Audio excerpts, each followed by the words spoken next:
چنانچہ حدیث مبارکہ میں آتا ہے کہ جب نبی علیہ السلام نے ہجرت فرمائی تو مکہ کے لوگوں نے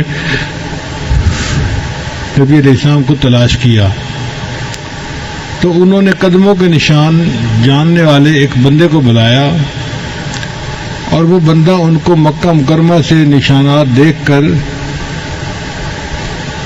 غار ثور کے دروازے اوپر لے کے آیا۔ اس نے کہا جی کہ یہاں تک پاؤں کے نشانات آتے ہیں، آگے پتہ نہیں۔ اب پہلی بات تو یہ تھی کہ وہ اگر یہاں تک آتے ہیں تو غار کے اندر بندہ ہونا چاہیے، مگر اللہ تعالیٰ نے غار کے دروازے پر ایک مکڑی کو جالا بنانے کا حکم دے دیا، اور ایک کبوتری نے اس میں انڈے بھی دے دیے۔ تو ان کفار نے جب دیکھا اس کے دروازے پر تو جالا لگا ہوا ہے، کبوتری نے انڈے دیے ہوئے ہیں، اس کا مطلب ہے کہ کوئی بندہ اس کے اندر داخل نہیں ہوا۔ سیدنا صدیق اکبر فرماتے ہیں کہ وہ لوگ اتنا قریب تھے کہ ہم ان کی آوازیں سن رہے تھے اور ان کے قدموں کو دیکھ رہے تھے، اگر وہ جھک کے دیکھتے تو شاید ہم تک ان کی نگاہ پہنچ جاتی، مگر اللہ نہیں چاہتے تھے، لہذا وہ نبی علیہ السلام کو نہیں دیکھ سکے۔ تو قدموں کے نشان سے اور باقی نشانیوں سے انسان معاملے کی حقیقت تک پہنچتا ہے۔ اب اللہ تعالیٰ اس کائنات کے خالق اور مالک ہیں، ہم ان کو آنکھ سے دیکھ نہیں سکتے، کان سے ان کی آواز سن نہیں سکتے، وہ ہمارے فہم و ادراک سے بھی بلند و بالا ہے، مگر نشانیوں سے اللہ کو پہچانا جا سکتا ہے۔ جو آیت مبارکہ قرآن مجید کی تلاوت کی گئی، اللہ تعالیٰ ارشاد فرماتے ہیں سنریہم آیاتنا، ہم ان کو عن قریب دکھائیں گے اپنی نشانیاں، فی الآفاق، آفاق کہتے ہیں جو انسان کے باہر کا جہان ہے، وفی انفسہم، اور ان کے اپنے اندر بھی، حتی یتبین لہم انہ الحق، حتیٰ کہ ان کے اوپر حق جو ہے وہ کھل کر واضح ہو جائے گا۔ اب یہ بات کی جا رہی ہے 1400 سال پہلے، جب سائنس کی بنیاد ہی نہیں پڑی تھی، دنیا ڈاکٹری کو نہیں جانتی تھی، سائنسی ترقی بالکل نہیں تھی۔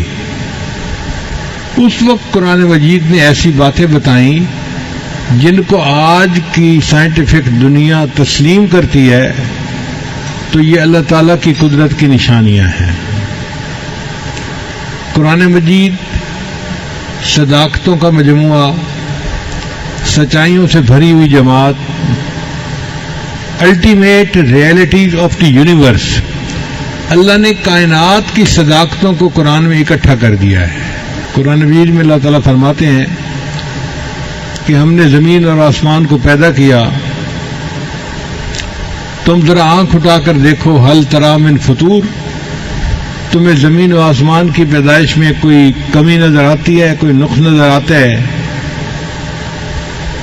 اور فرمایا کہ اگر ایک دفعہ نظر نہیں آتا تو دوبارہ آنکھ اٹھا کے دیکھو، فرجع البصر کرتین ینقلب الیک البصر خاسئا وحسیر، تمہاری نگاہ ناکام واپس لوٹے گی اور تمہیں میری تخلیق میں کوئی کمی نظر نہیں آئے گی۔ اب اللہ نے ایسی کائنات کو بنایا جس میں کوئی کمی ہے ہی نہیں، اور آج اتنا عرصہ گزر گیا، کوئی پوائنٹ ایسا نہیں جہاں انسان یہ کہہ سکتا ہو کہ جی کائنات میں یوں ہونا چاہیے تھا اور یوں ہے، غلطی ہو گئی، گنجائش ہی نہیں ہے، چونکہ اللہ نے پرفیکٹ سسٹم بنایا ہے۔ اللہ تعالیٰ ارشاد فرماتے ہیں قرآن مجید میں خلق الارض فی یومین، اللہ نے زمین کو 2 دن میں پیدا کیا،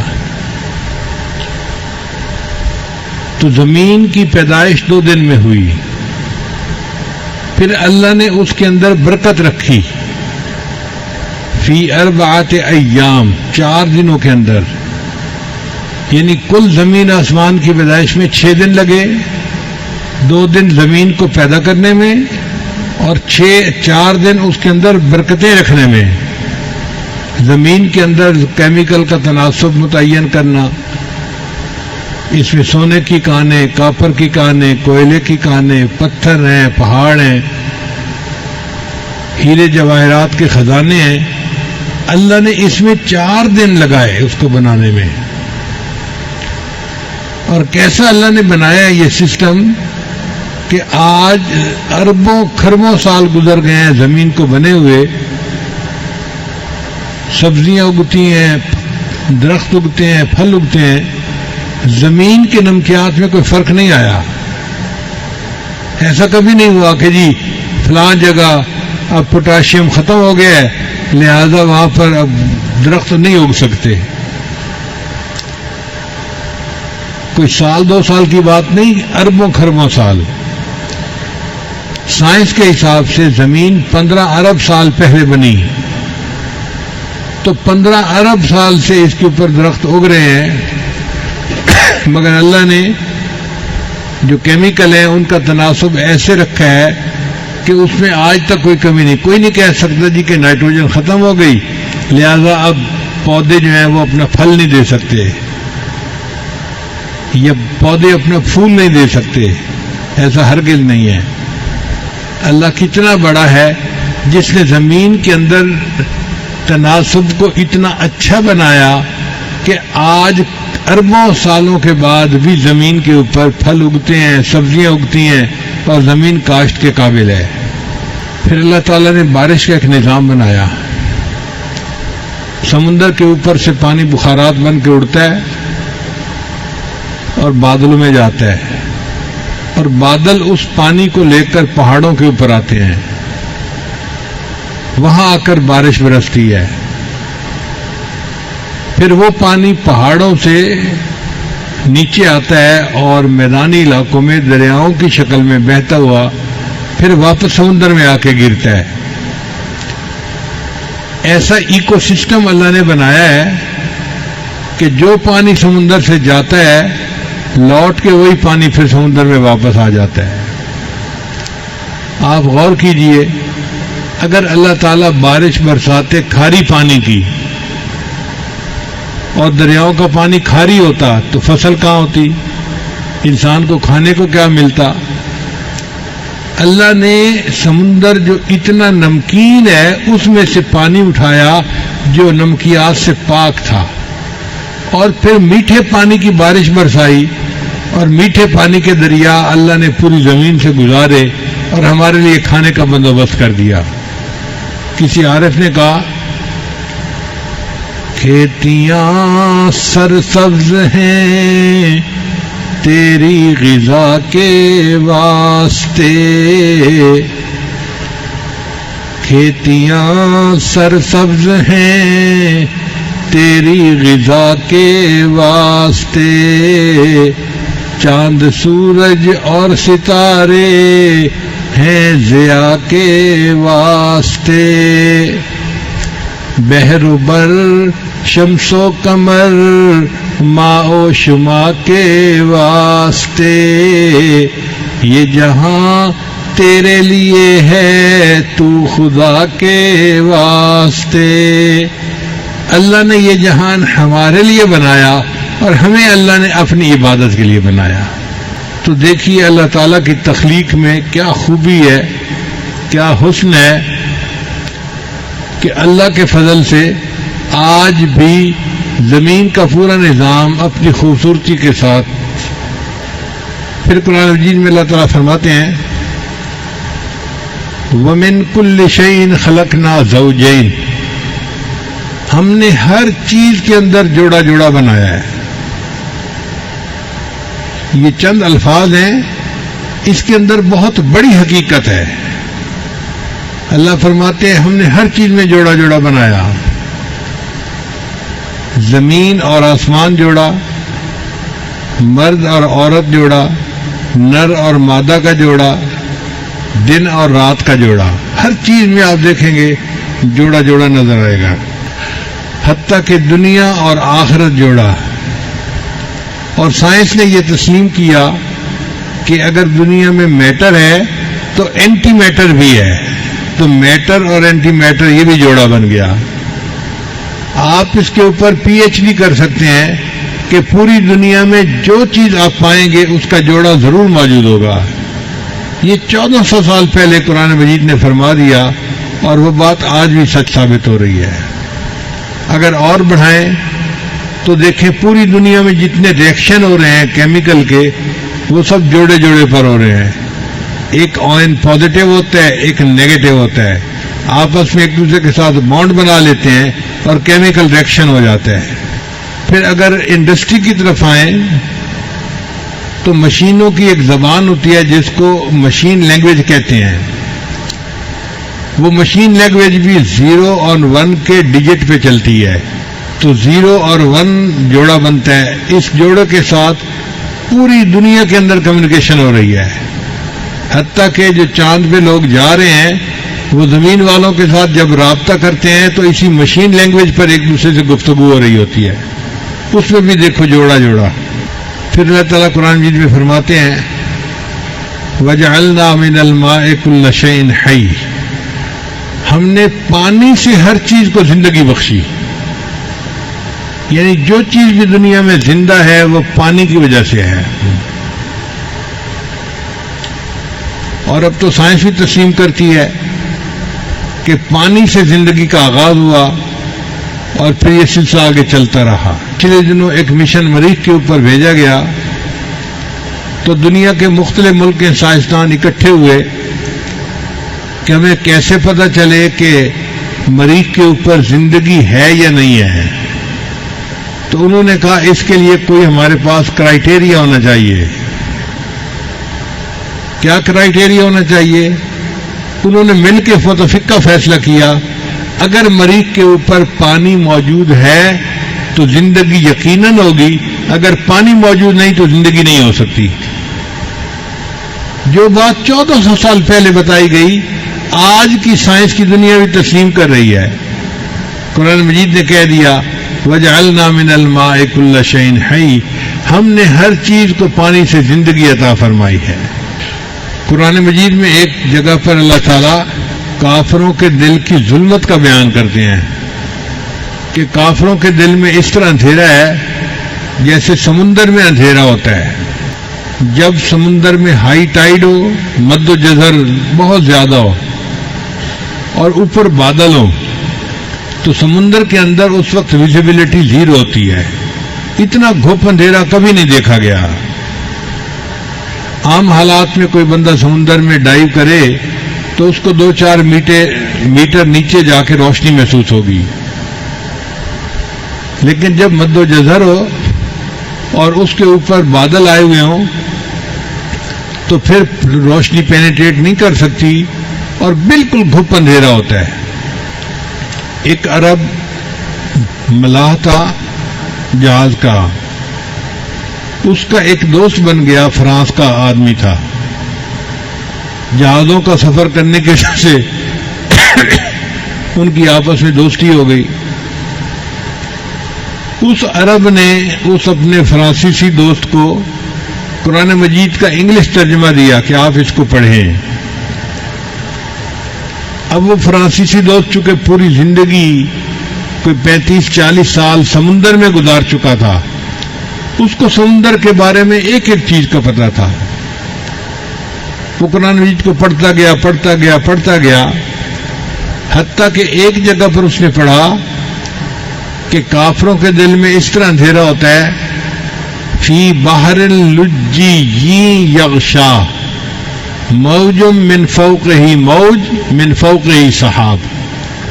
جیسے کہ سمندر میں اندھیرا ہوتا ہے جب لہروں کے اوپر لہریں آ رہی ہوتی ہیں, ہائی ٹائیڈ کا ٹائم ہوتا ہے اور اوپر بادل ہوتے ہیں. اس نے زندگی میں اس کا تجربہ خود کیا تھا. اس کو پتا تھا کہ واقعی اس حال میں گپ اندھیرا ہوتا ہے. جب اس نے اس آیت کو پڑھا تو اس نے اپنے عربی دوست سے پوچھا کہ مجھے یہ بتائیں کہ آپ کے پیغمبر علیہ السلام نے سمندر کا سفر کتنی دفعہ کیا ہے. اس عربی دوست نے کہا کہ نبی علیہ السلام نے پوری اپنی مبارک زندگی میں سمندر کا سفر کیا ہی نہیں ہے. وہ کہنے لگا یہ ممکن نہیں کہ جس بندے نے سمندر کا سفر ہی نہ کیا ہو وہ سمندر کے اندر کی بات کو اتنا ایگزیکٹ اور صفائی کے ساتھ بیان کرے، لہذا اس نے کلمہ پڑھا اور وہ مسلمان ہو گیا۔ چند اور اللہ کی نشانیاں دیکھیے۔ مرغابی سردیوں کے موسم میں ایک ملک سے دوسرے ملک کا سفر کرتی ہے اپنی غذا کی خاطر۔ چنانچہ ایک مرغابی کا چھوٹا سا پرندہ ہے جس کا وزن 400 گرام ہوتا ہے۔ 400 گرام کا مطلب آدھا کلو بھی نہیں ہے، چھوٹا سا پرندہ کبوتر جیسا۔ وہ امریکہ میں الاسکا ایک جگہ ہے برفانی، وہاں سے وہ اڑتا ہے اور نیوزی لینڈ جاتا ہے، اور درمیان میں سمندر ہوتا ہے۔ وہ سمندر کے اندر زمین پہ اتر نہیں سکتا، پانی ہے، لہذا وہ جو اڑان بھرتا ہے تو 9 دن 9 رات مسلسل وہ اڑتا رہتا ہے۔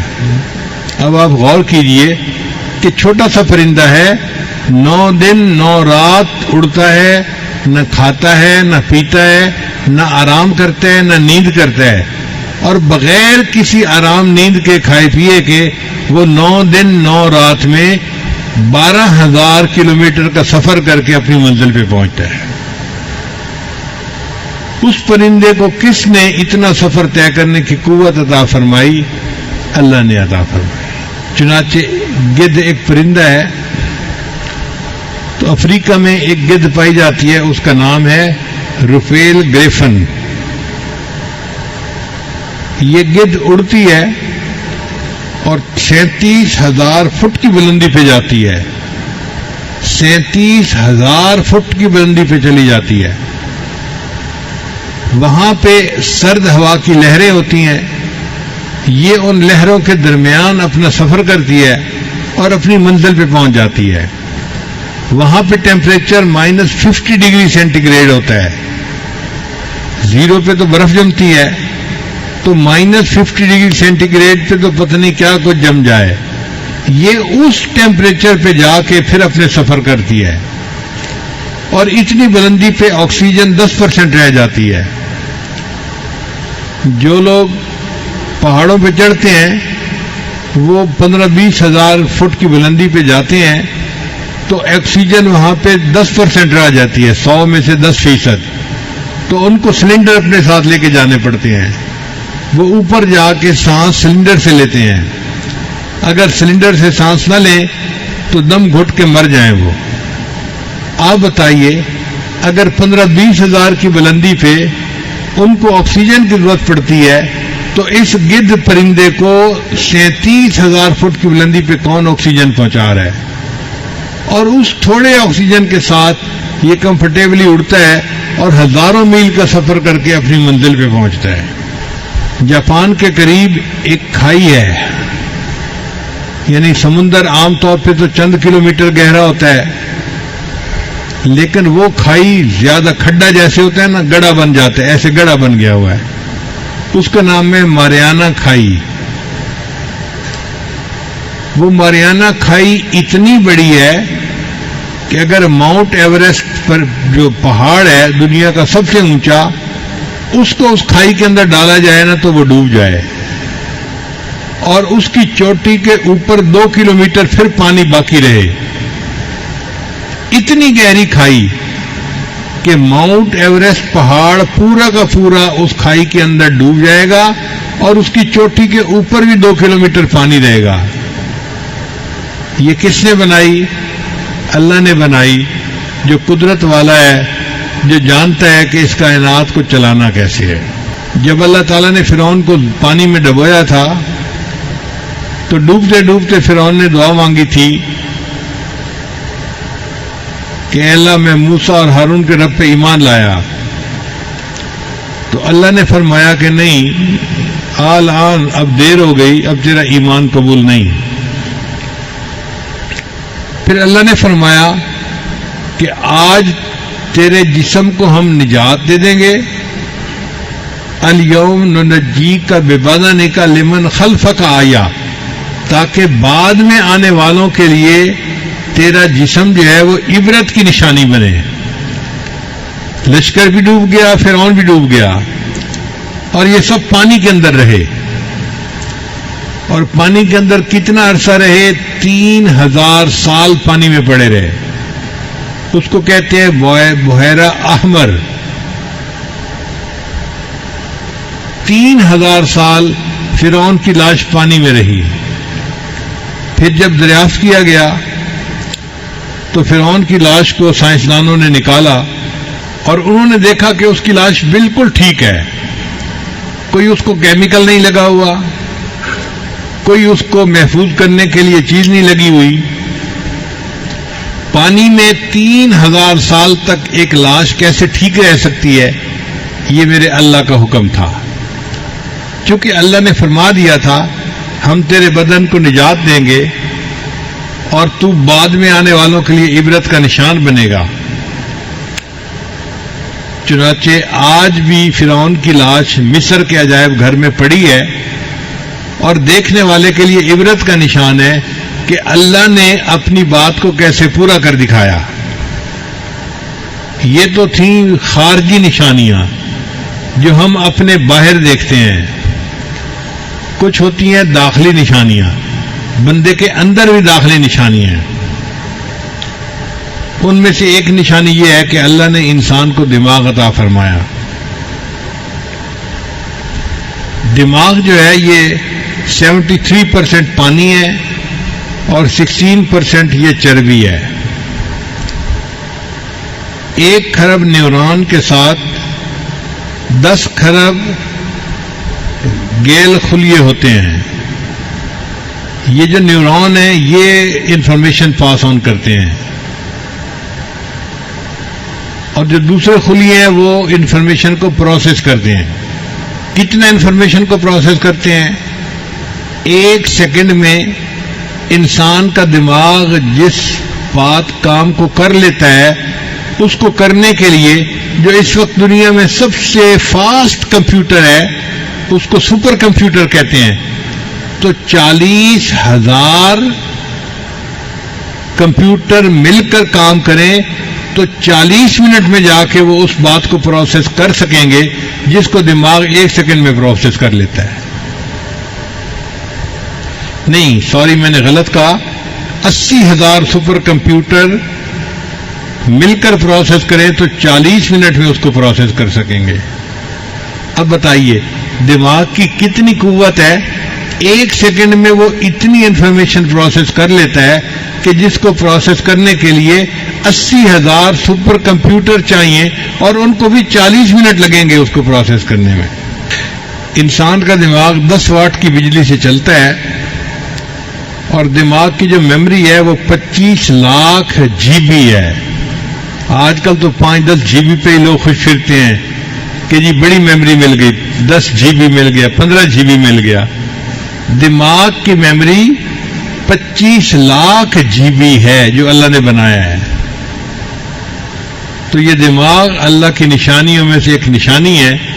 جتنا ہم اس پر غور کرتے ہیں ہمارا دل گواہی دیتا ہے کہ واقعی ایسے دماغ کو بنانے والا اللہ خود کتنا عقل مند ہوگا، وہ خود کتنی صفات کا حامل ہوگا. پھر اس کے بعد انسان کی آنکھ. انسان کی آنکھ کا قطر 1 انچ ہے اور آنکھ کا وزن 56 ملی گرام ہوتا ہے. ایک انسان کی آنکھ 1 کروڑ رنگوں کے درمیان امتیاز کر سکتی ہے. یعنی رنگوں کے 1 کروڑ شیڈ ہونا تو انسان کی آنکھ ان میں فرق کر سکتی ہے، یہ الگ ہے، یہ الگ ہے، یہ الگ ہے. آپ اندازہ کیجئے کتنا پریسیژن ہے آنکھ کا. 1 کروڑ شیڈز کے درمیان بھی فرق کر لیتی ہے. دنیا میں جو بڑے سے بڑا اچھا کیمرہ بنایا گیا تو اس کی ایکوریسی جو تھی وہ 12 میگا پکسل کا کیمرہ ہوتا ہے. 12 میگا پکسل یعنی اس کی جو پریسیژن ہوتی ہے نا وہ 12 میگا پکسل ہوتی ہے. اور انسان کی آنکھ کی پریسیژن 576 میگا پکسل ہوتی ہے. اللہ اکبر کبیرہ. ایک آنکھ میں 20 کروڑ سے زیادہ کام کرنے والے حصے ہوتے ہیں. آنکھ کے اندرونی پٹھے دن میں 10 لاکھ مرتبہ حرکت کرتے ہیں. ہمیں تو پتہ نہیں چلتا، لیکن ہماری آنکھ کبھی ادھر دیکھ رہی ہوتی ہے، کبھی ادھر، کبھی اوپر، کبھی نیچے، تو آنکھ ہل رہی ہوتی ہے۔ تو سائنسدانوں نے کہا کہ آنکھ کے اندر کے جو پٹھے ہیں وہ ایک دن میں 10 لاکھ مرتبہ حرکت کرتے ہیں، اور آنکھ تھکتی نہیں ہے کہ جی اب میری آنکھ تھک گئی ہے میں بند کر کے پڑا ہوا ہوں۔ اتنی حرکت کرنے کے باوجود بھی آنکھ جو ہے وہ اپنی حرکت کے لیے موجود ہوتی ہے، فریش ہوتی ہے۔ انسان کی انگلی کے جو نشانات ہیں نا، ان میں 40 کریکٹر ہیں جن سے بندے کو پہچانا جاتا ہے یہ اس بندے کی انگلی ہے، یہ اس بندے کی 40 کریکٹر ہیں۔ اور انسان کی آنکھ میں 256 کریکٹر ہوتے ہیں جو ایک دوسرے سے مختلف ہوتے ہیں۔ اسی لیے سیکیورٹی میں انگلی سے پہچان کرنے کی بجائے آنکھ سے پہچان کرنے کا طریقہ زیادہ مقبول ہے۔ آج کل بیرون ملک کا جب سفر کیا جاتا ہے نا تو کئی جگہوں پہ تو انگلی کے نشان لیتے ہیں اور کئی جگہوں پہ آنکھ کا فوٹو لیتے ہیں، تو بندہ حیران ہوتا ہے جی آنکھ کا فوٹو کیا لیں گے؟ آنکھ میں 256 کریکٹر ہوتے ہیں جس کی وجہ سے ایک بندے کی آنکھ کو دوسرے کی آنکھ سے پہچاننا بہت آسان ہوتا ہے، ایک لمحے میں پہچان ہو جاتی ہے یہ بندہ اور ہے اور یہ بندہ اور ہے۔ پھر انسان کے آنکھ کے درمیان میں ایک چیز ہے جس کو کورنیا کہتے ہیں، اس کو خون نہیں ملتا، پورے جسم کی ہر چیز کو خون ملتا ہے، اس کو خون کی ضرورت نہیں ہوتی، مگر اس کو فکس کرنے کا طریقہ آج تک انسان نہیں جان سکا۔ اب کوئی بچہ ماں کے پیٹ سے پیدا ہو اور اس کی آنکھ نہ ہو تو ساری دنیا کے سائنسدان مل کے اس کے لیے آنکھ بنا نہیں سکتے۔ یہ آنکھ کی نعمت کس نے دی؟ اللہ نے ہمیں عطا فرمائی۔